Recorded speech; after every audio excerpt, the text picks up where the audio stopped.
چین کا زیر آب جوہری آبدوز سے بیلسٹک میزائل کا کامیاب تجربے پر امریکہ سمیت انڈو پیسفک ممالک کو کافی تشویش کیوں ہو رہی ہے؟ جی السلام علیکم، شکریہ۔ میں اس کا تھوڑا سا تاریخی پس منظر بھی دیکھ لیں کہ یہ چائنا نے 1980 کے بعد یہ پہلا جو ہے بیلسٹک میزائل کا تجربہ پیسیفک میں کیا ہے۔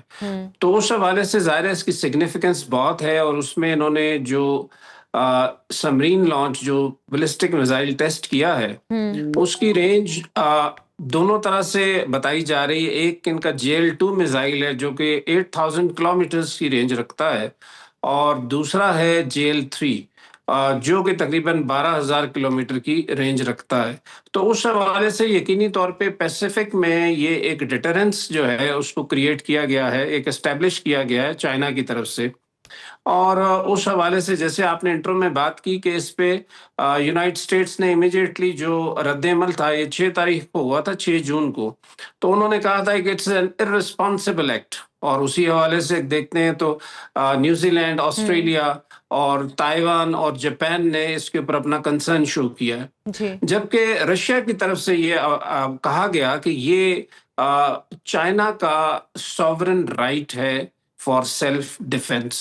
تو یہ تو اس کا بیک گراؤنڈ ہے، ظاہری بات ہے اس کے حوالے سے پھر یہ اس ہیڈ لائنز بھی بنی، یہ سارا سلسلہ ہوا۔ تو اس کو اس طریقے سے دیکھنا چاہیے کہ چائنا جو ہے وہ اپنی جو اس کی ایکٹیو ڈیفنس پالیسی ہے جو 1949 سے انہوں نے اڈاپٹ کی تھی اور آج تک وہ چل رہی ہے، اس کے اندر انہوں نے اپنی ٹرانزیشن کو یا آپ کی کہہ لیں کہ جو اسٹریٹجک ڈیٹرنس ہے ایک پارٹ ہے اس کا، اس کو انہوں نے اور سولیڈیفائی کیا ہے۔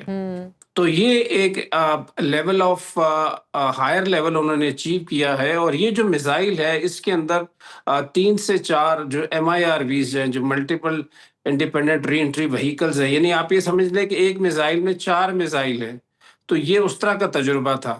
اچھا، تو کیا زیر آبدوز سے ایٹمی میزائل فائر کرنے کی جو صلاحیت ہے سیکنڈ اسٹرائک کیپیبلٹی کہلائے گی، اور یہ جوہری میزائل فائر کرنے کی یہ متبادل صلاحیت کتنے ملکوں کے پاس ہے اب تک؟ جی اس وقت یہ صلاحیت جو ہے وہ 6 ملکوں کے پاس ہے۔ اس میں کچھ ذرائع 7ویں ملک کا نام بھی لیتے ہیں جو کہ اسرائیل ہے which is undeClared، لیکن جو P5 ہیں ان کے اندر یہ ہے، اور اس کے ساتھ انڈیا کے پاس ہے۔ انڈیا نے بھی 3 SSBNs بنا لی ہیں اور اس کے پاس بھی یہ صلاحیت موجود ہے۔ تو اس حوالے سے سب سے زیادہ جو SSBNs ہیں اس وقت، وہ ظاہری بات ہے SSNs اور SSBNs دونوں اگر ملا لیں تو دونوں طرح کی سبمرینز جو ہیں وہ ان کے پاس 71 کے قریب ہیں۔ اور اسی طریقے سے نمبر 2 پہ چائنا آتا ہے جس کے پاس 32 کے قریب ہیں، اور 29 کے قریب رشیا کے پاس ہیں۔ تو یہ اس طریقے سے ہیں۔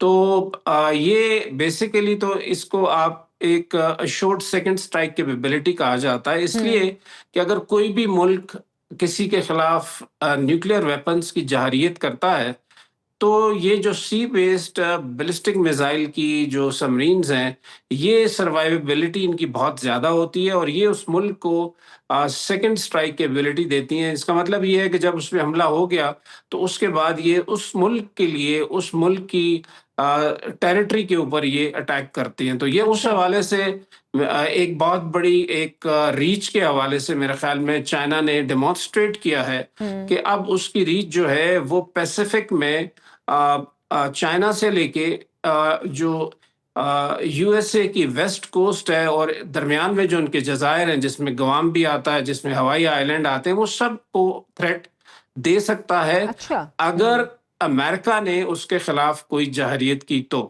اچھا، یعنی کہ امریکہ نے چین کے اس ڈمی بیلسٹک میزائل کے جو تحفظات ظاہر کیے ہیں وہ اس وجہ سے ہیں کہ اس کی رینج امریکہ تک بھی آ سکتی ہے، اور اسی خطرے کے پیش نظر امریکہ اس پر کافی تشویش بھی ظاہر کر رہا ہے۔ تو اگر جیسے آپ بتا رہے تھے کہ بھارت کے پاس بھی یہ ٹیکنالوجی ہے، تو امریکہ نے کبھی بھارت کے پاس اس ٹیکنالوجی پر تحفظات کیوں نہیں ظاہر کیے؟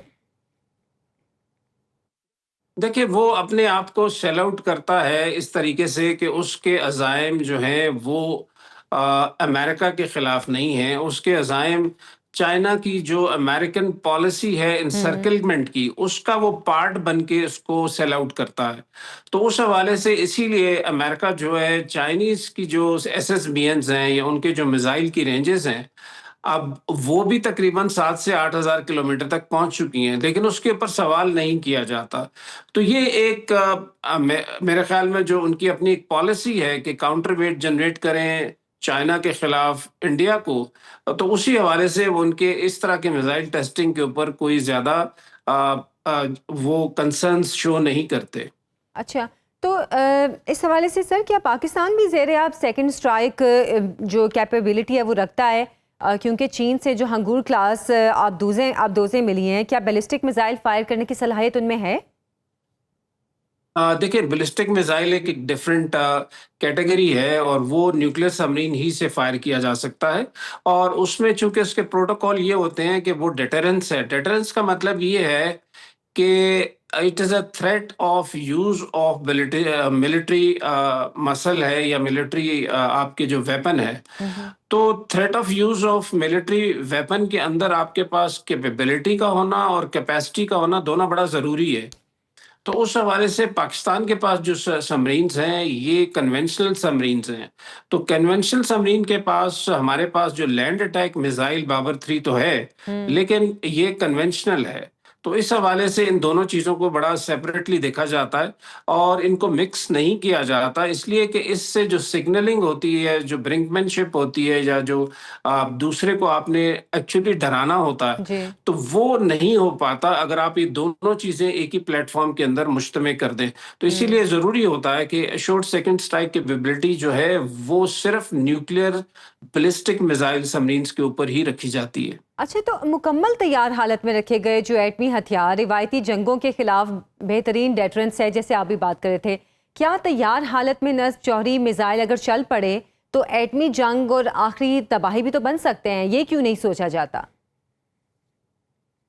جی، آپ کی بات بالکل صحیح ہے کہ اگر یہ اس کا استعمال ہو جائے تو پھر یہ ایک آپ یہ کہہ لیں کہ دنیا کی تباہی کا ایک بہت بڑا ایک سلسلہ شروع ہو جائے گا. اس لیے کہ اس وقت جتنے بھی وار ہیڈز ہیں ان کو اگر ملا دیا جائے تو اس میں تقریباً 2 سے 3 دفعہ پوری دنیا کو تباہ کیا جا سکتا ہے.